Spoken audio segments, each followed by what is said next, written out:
morning, everyone.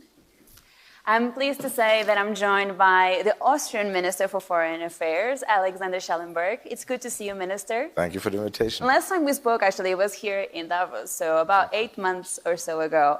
And as per the introduction, the aim of this conversation is really looking at the future of foreign policy, because, as we know, Russia's invasion of Ukraine really changed the way the European Union was working.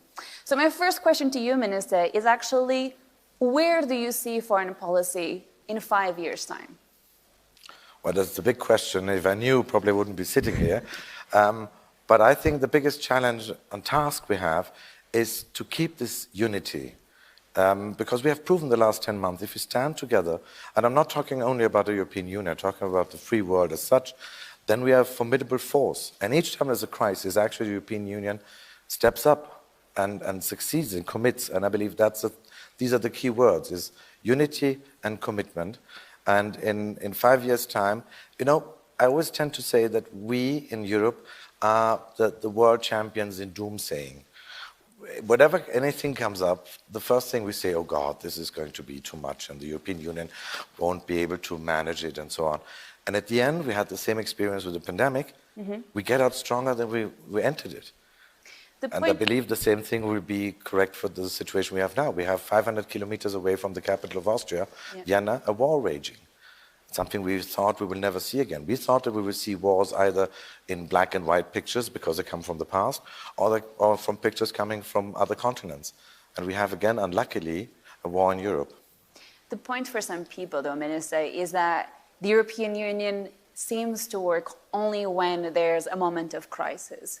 There's an emergency on the table, the heads of state gather in Brussels for several hours throughout the night, and they come up with some sort of compromise and policy. Is that the way that the EU will keep working in the next couple of years? Is that the only way to make it work? Well, to a certain degree, you're right, because whenever there was a time of crisis, and the European Union as such is actually the result of the crisis, the biggest we ever had on the continent, Second World War and the Shoah. So you're right to a certain degree, but on the other side, we are, again, masters in not seeing the things that work. We always concentrate on the 10, 15% that don't work. And for instance, we'll talk about the European Union. Whenever there's a public debate, it's about foreign policy doesn't work, and we have unanimity, is cumbersome, and so on. But that 85%, I would say at least, or 90% are actually working, that we have a common market, that people have mobility, that's actually incredible. The adventure, what the European integration is working, but we have the tendency of looking at the 10% where we still have to do some work and where we're still struggling. Let's look at some of the challenges here. Because when I look at the European Union right now, it seems to be stuck really between the United States and China. In a sense that perhaps this is actually a moment of opportunity for the EU, but we're seeing trade tensions with the United States, and at the same time the EU is saying China is our rival, it is a competitor. How can the EU strike a balance between these two superpowers? Well, I don't agree with this formulation of us being stuck between the US and China. From my perspective, the transatlantic relations are paramount. They have been at the bedrock of everything we have been doing in Europe in the 50s, and they continue to be, from my perspective, one of the most important elements in European foreign policy, and at least in Austrian foreign policy. This is really a strategic partnership, and both sides need the other side. So it's not a one-side, a one-way street, so to say. And I believe yes, you could say the 24th of February last year was like a geopolitical ice bucket thrown in our face and pulling us from our daydreams of a post-national, post-historic Europe. Robert Kagan said about 20 years ago that Europe is living in a post-national paradise of peace, while the powers the rules of power still apply outside. Well, we have been thrown out of paradise on the 24th of February. Nobody likes that, obviously, and sometimes I have the feeling Europeans would like to go back to the status quo ante, which is not possible. We will never go back to the situation we had beforehand. And this concerns all our relationships, including China. So we have learned one thing: wishful thinking is not a good basis to conduct policies. And from my perspective, which I think is the most positive note of the last 11 months is this sense of unity across the Atlantic. That when I had Tony Blinken or the Canadian colleagues or other in the council by video or physically, there was really a sense of unity. This is a common challenge for our model of life, for our way of conducting and living and conducting our lives, and we will face this challenge together. We have done so, and we have proven one thing: if the free world, if the West stands together, we are a formidable force still. The only people not doubting it are always ourselves. Let's break it down and look at the transatlantic relationship, because it seems to me that the European Union is essentially quite dependent on whoever is at the White House. The tensions when President Trump was in power were very clear. Now President Biden is there, and it seems that that contributed to some sort of renewal of the transatlantic relationship. My question to you is, going forward, is the transatlantic relationship actually sustainable, or is it something that it's actually very delicate because of the internal politics in the United States?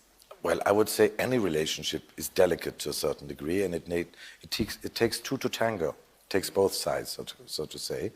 And but for instance, from our side, I can only talk as a representative of the Austrian government. We took a decision to invest in the transatlantic relationship. And I don't choose who is sitting in the White House, but it's a strategic decision done by the Austrian government. And I believe it's simply paramount. It's extremely important for both the Americans and the Europeans. And if anything, then the current crisis we're living, that we have again war in Europe, brings us closer together. And I believe that won't change so quickly. And do you think that there's the same understanding stateside? I have the feeling, yes. And there's always a necessity to discuss. I mean, now we have the IRA in the United States. But that's normal. We have the tendency, and that's another point, of treating discussions as if they were a symptom of crisis. No, our democracy is based on discussing, on debate, public or private. So this is not a sense of weakness. There's a sense of trying to find common ground, and we need that within the European Union, we need that within governments and national states, and we need it across the Atlantic. So it's very normal, and whenever there's a problem, we always unite, we always get together. We have proven again on the 24th of February.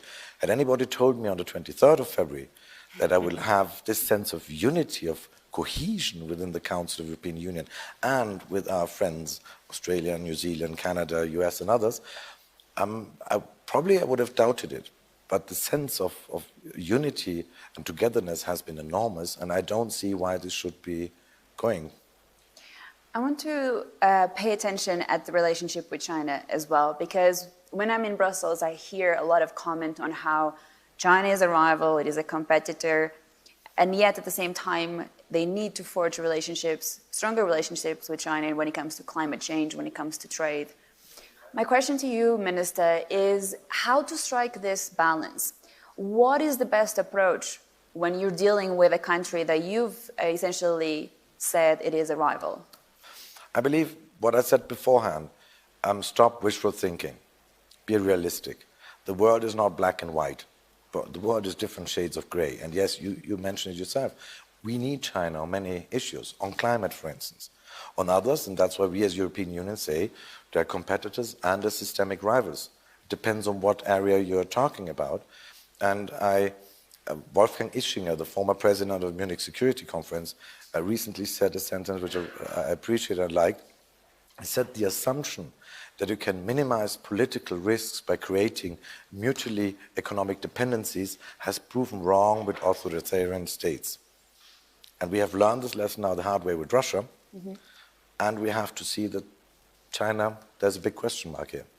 Is therefore the biggest lesson for the EU to actually try to forge as many relationships as possible across the world? Because clearly there was a huge dependency on Russian gas. Yeah, we definitely made mistakes. We have outsourced our security to the US, outsourced our energy needs to Russia, and our economic needs to China to a certain degree. And now, after 2 years of pandemic and now the war, we have to reassess. And this reassessment is taking place, not only on the political level, but also in boardrooms across the continent. And there are many, sometimes I talk about, it's like an earthquake, and we see tectonic shifts. We do not yet know where things will stop. But I believe the world will not look the same 5 years from here. And you've mentioned the word unity and how important that is for the EU in the world stage, but the unity will have to obviously come from within it. And we have 27 member states. How can we look at the EU in 5 years' time, and essentially, do you expect further enlargement of the EU in the next couple of years? Well, thank you for the question. I believe that one of the, for me, the three main tasks for the coming months and years is A, to keep up our unity, a sense of proportion, and strategic patience, which for democracies is difficult. B, to get our geopolitical homework done, meaning our responsibility for our immediate neighborhood. And for us, obviously, these are the Western Balkans, the 6 states of the Western Balkans. We want them to be members of the European Union, rather sooner than later. We have to be very clear that in politics, there's no vacuum, there's no void. It's either our model of life and our way of doing things, which are there, which are applied there, or we'll be suddenly confronted with models of life from third countries, Russia, China, Turkey, or others. So I believe it is our task to move ahead with the rapprochement and the enlargement of the Western Balkan states, and yes, in Moldova and Ukraine. So I believe this is the geostrategic task. And the third big task we have is we have to be very much aware this is a war in Europe, but by no means a European war. We have to fight this narrative that is taking root in Africa and some places in Asia. We have to be aware that this is the first war with global repercussions and global consequences, which are felt from Lesotho to Vietnam. And we have to make sure that we don't have this kind of tunnel vision and think it's on European or Western issue. It is not. But doesn't the question of enlargement actually put at risk the unity of the EU? Because naturally you just have more countries around the table and it gets harder to get to a compromise. No, I don't see that, because you mentioned we have 27, and I still have the experience where the Union had 50 member states. I'm that old. And it has always been difficult. It has been already at the beginning difficult. It's a question of political will. And to say very simply, in English sometimes, people treat the Western Balkans as the backyard of Europe. That's a completely wrong perception. If we look at the map, the Western Balkan states are surrounded by EU member states. Yeah. So it's actually the center court. It's the patio of Europe. And it's actually the most European region. So for me, there's no alternative. The European integration is incomplete without the Western Balkans, and we can manage, absolutely. It's simply a question of political will.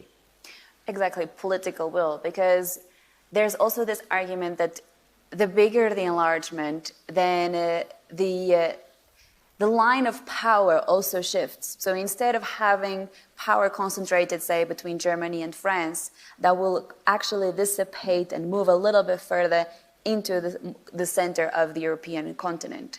Do you agree with that line, that perhaps the lines of power will actually shift with enlargement? I would say it already has. The center of gravity has moved more to the center of the continent. And yes, we need France and Germany, the 2 biggest states within the European Union, but they're not sufficient. We need other countries as well. And Europe is not made out of 2 countries. It's made out of 27. And I think it's extremely enriching when they come with their ideas. And at the end, I think it's interesting, we always doubt ourselves. And if we come together and we find a compromise, and it might be cumbersome, it might be difficult, it might take time, but it is worthwhile. And we found a common line every single month after the 24th of February. Did anybody expect that beforehand? No, probably. The public would have said, oh gosh, Europe will dismantle, will disunite, will be weak. No, Europe has been united and has been strong and has been committed. And why should we change? Let me just get your final thoughts on the defense policy of the European Union. As we think about the future, as we think of foreign policy, we heard, for instance, this week, Charles Michel making the comment that he supports sending tanks to Ukraine. The problem for the Europeans is that they don't have tanks to send. This is national policy. So where do you see defense policy evolving in the coming years? That's an interesting question for a foreign minister of a neutral country. Yes. So we are supportive of strengthening the European defense policy. And we have said so from the beginning, but we keep our status of neutrality. For instance, on the European Peace Facility, yes, we support it, but we use the instrument of constructive abstention when it goes about sending lethal weapons to Ukraine. So we don't block it, we don't block the other countries to move ahead, but we Austrians don't take part in it, and we do more on the humanitarian and financial side to balance everything. So this is, I believe, a way to move forward. And yes, Europe has no tanks as such, but it is still the member states coming together and agreeing on European level what to do and how to proceed, because everything has to fit together. This is a policy we are, macroeconomic financial aid to Ukraine, humanitarian aid, the sanctions and the military aid, they have to be, it has to be one policy, so it makes sense that we discuss it on European level. Thank you so much for your time, Minister. It was a pleasure catching up with you. Thank you so much to you as well for joining our conversation. I hope to see you soon.